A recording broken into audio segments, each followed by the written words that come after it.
بسم اللہ الرحمن الرحیم۔ آج کے پروگرام کے ساتھ میں ہوں رسول اللہ ملک۔ ناظرین، کل کا دن بڑا اہم ہے۔ سائفر کیس کے اندر عمران خان صاحب نے اپنی ضمانت کے لیے اسلام آباد ہائی کورٹ سے رجوع کر رکھا ہے۔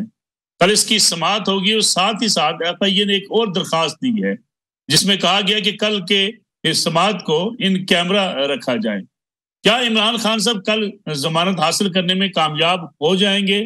کیونکہ عمران خان صاحب اس بات کا سہارا لے سکتے ہیں کہ جو حدیبیہ پیپر ملز کے حوالے سے فیصلہ ہے جسٹس فائز عیسیٰ کا، جو اس وقت چیف جسٹس آف پاکستان ہے، جس میں یہ کہا گیا تھا کہ کسی بھی اقبالی جرم جو ہے اس کی 164 کے جو بیانات ہیں اس کا بیان ملزم کی موجودگی میں ہونا چاہیے اور اس پر جرح بھی ہونی چاہیے۔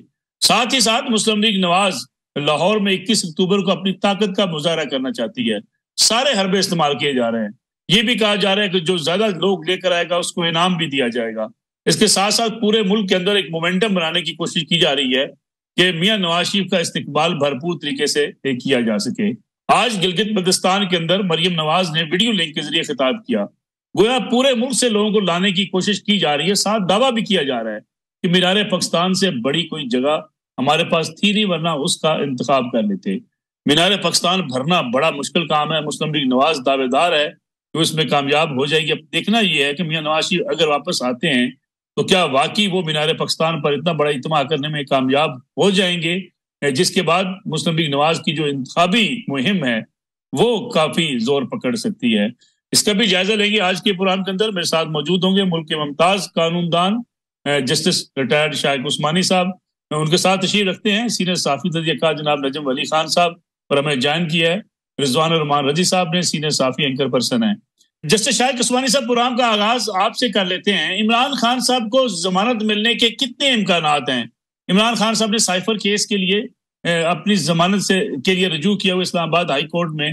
آپ کو لگتا ہے کہ اس پورے کیس کے اندر کوئی ایسا سکم موجود ہے یا عمران خان صاحب کی فیور میں کچھ چیزیں جا سکتی ہیں جس کی بنیاد پر ان کی ضمانت ہو جائے؟ دیکھیے، یہ سائفر کیس جو ہے نا، اس میں تو خیال میں سیکیورٹی ایجنسیز جو ملک کی ہیں اس میں بھی کافی انوالوڈ ہوں گی۔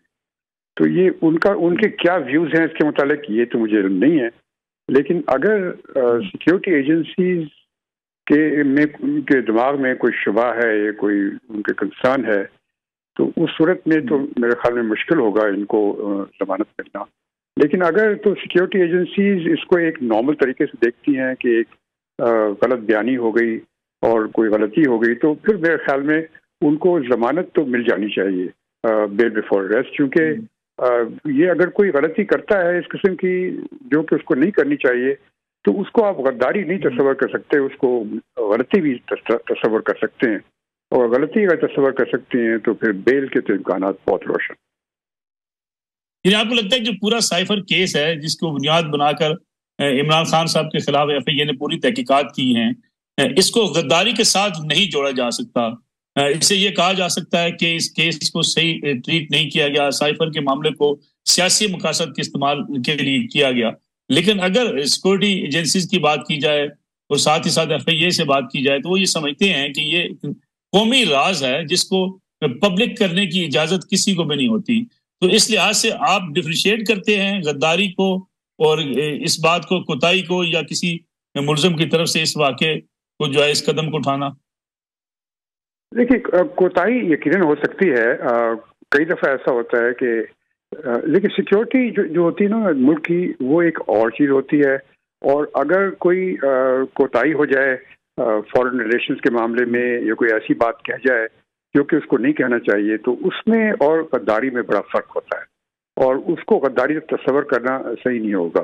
غداری تو وہ ہوتی ہے جب کہ ملک اور کے کوئی انسٹالیشن کے خلاف کچھ ہو یا کوئی ایسی بات ہو جس کی وجہ سے ملک کو بہت زبردست نقصان پہنچ سکتا ہے، فزیکلی بہت زبردست نقصان پہنچ سکتا ہے، تو اس صورت میں وہ غداری تصور کی جاتی ہے۔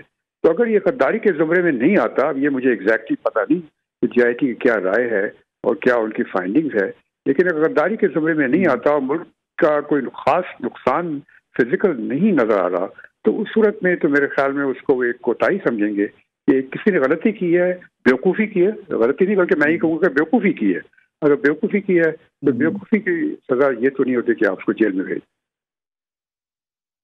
عثمانی صاحب اگر دیکھا جائے جسٹس فائز عیسی صاحب کا ایک فیصلہ ہے حدیبیہ پیپر ملز کے حوالے سے جس میں انہوں نے ریمارکس لکھے ہوئے ہیں اور فیصلے میں یہ کہا گیا ہے کہ اگر جو ہے 164 کے جو بیانات ہیں وہ ملزم کے سامنے ہونے چاہیے تاکہ اس کے اوپر جرح بھی کی جا سکے. اگر اس کے اوپر جرح نہیں ہوتی تو یہ قانون شہادت میں کمزور جو ہے شہادت تصور کی جاتی ہے.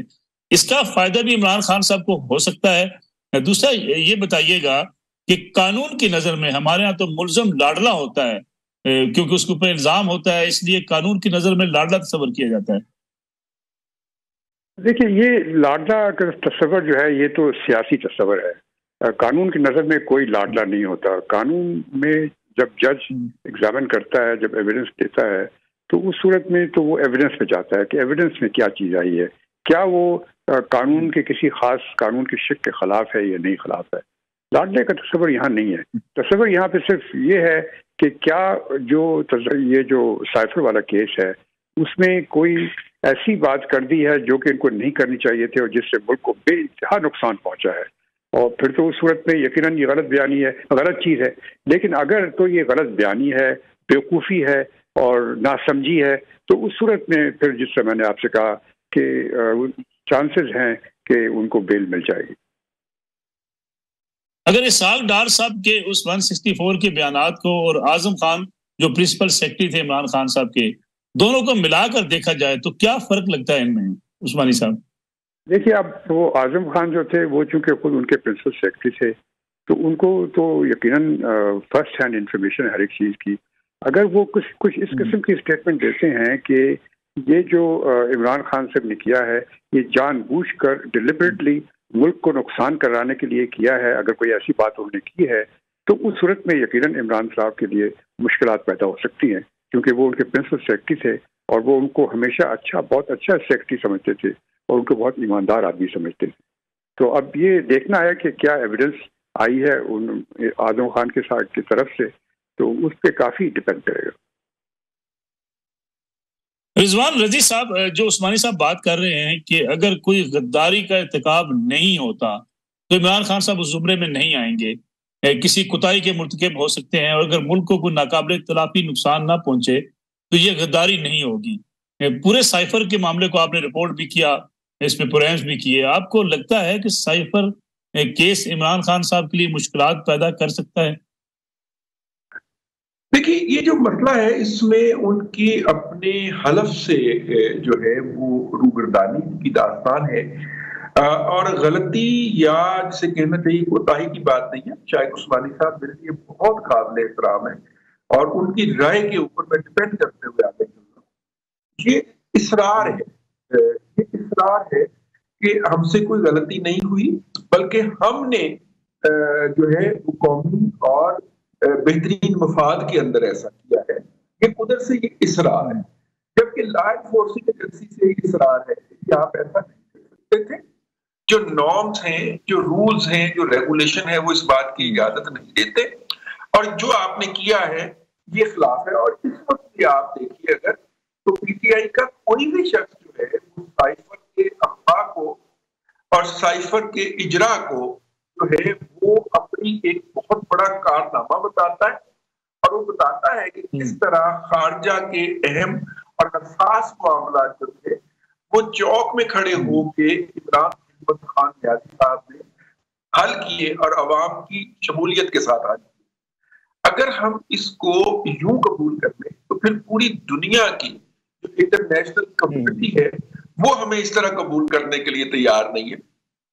انٹرنیشنل کمیونٹی کا خیال ہے, اور ہمارے ایک دو جو سفارتکار ہیں جن سے ہماری رسائی ہے ان سے بھی ہم نے پوچھا تو انہوں نے کہا بھائی اب تو وہ ہمارے ساتھ آف دی ریکارڈ بھی ہمارے جو سفارتکار کولیگ ہیں وہ گفتگو کرنے سے کتراتے ہیں کہ تمہارا کیا پتا تم اس کا کیا کر دو. ٹھیک ہے, میں واپس آتا ہوں آپ کی طرف. نجم علی خان صاحب, سائفر کیس کل کا دن بڑا اہم ہے. اس کیس کو اب ہم سیاسی دیکھیں گے یا اس کو قانونی نقطہ نظر سے دیکھا جائے گا؟ دیکھیں ملک صاحب, عمران خان صاحب جو اس وقت اب تک ان کی جو حکمت عملی رہی ہے اس میں انہوں نے تمام چیزوں کو سیاسی بنانے کی کوشش کی ہے. انہوں نے کوئی بھی چیز جو ہے قانونی طور پہ اس کا مقابلہ نہیں کیا اور وہ اس کو قانونی طور پر لے کر بھی نہیں ہے. اب دیکھیے خاص طور پہ سائفر کے کیس کو ہی دیکھ لیجئے. پہلے انہوں نے کہا کہ ایک جلسے میں لہرا دیا اور کہا کہ یہ سائفر ہے اور یہ آیا ہے, یہ میں آپ کو دکھا رہا ہوں. اپنی جیب سے نکالتے ہیں کاغذ اور دکھا دیتے ہیں. تو اس کے بعد جب وہ بیان دیتے ہیں تو کہتے ہیں کہ میں نے تو سائفر دکھایا ہی نہیں تھا, وہ تو سائفر تھا ہی نہیں. اب اس میں دو چیزیں آ گئی, یا تو آپ جھوٹ بول رہے ہیں یا آپ واقعی آپ نے دکھایا تھا اور اس کے بعد آپ نے جھوٹ بولا. میں ذاتی طور پہ سمجھتا ہوں کہ جو چیئرمین پی ٹی آئی ہیں وہ اس وقت مشکلات کا شکار ہیں, اور اب وہ جو بھی کرتے ہیں وہ ان کے خلاف چلا جاتا ہے. ایک وقت تھا وہ جو بھی کرتے تھے, جو بھی غلطی کرتے تھے وہ ان کے حق میں چلی جاتی تھی, لاڈلے سمجھے جاتے تھے. اب وہ لاڈلے نہیں رہے. خاص طور پر انہوں نے جو 9 مئی والی غلطی کی ہے اس کے بعد تو لاڈلا پن بالکل ہی نہیں رہ گیا, اور کوئی اگر بیچ میں مارجن تھا تو وہ بھی نہیں رہا. تو میں ذاتی طور پہ میں تو نہیں جانتا کہ قانون دان جو ہیں وہ عدالت کے سامنے, اور خاص طور پہ جب ہم قاضی فائز عیسیٰ جیسے چیف جسٹس کی بات کرتے ہیں, وہ وہاں پر کیا دلائل دیں گے, اور قاضی فائز عیسیٰ یا دیگر جج صاحبان جتنے بھی ہیں وہ اس پر کیا اوپینین رکھیں گے. یقینی طور پر یہ عدالت کا کام ہے. میں تو ایک سیاست کے اور صحافت کے طالب علم کے طور پر یہی جانتا ہوں کہ عمران خان صاحب نے جو کچھ کیا وہ سب کچھ ان کے سامنے آ رہا ہے. اس سے پہلے وہ اس سے بچتے رہے تھے.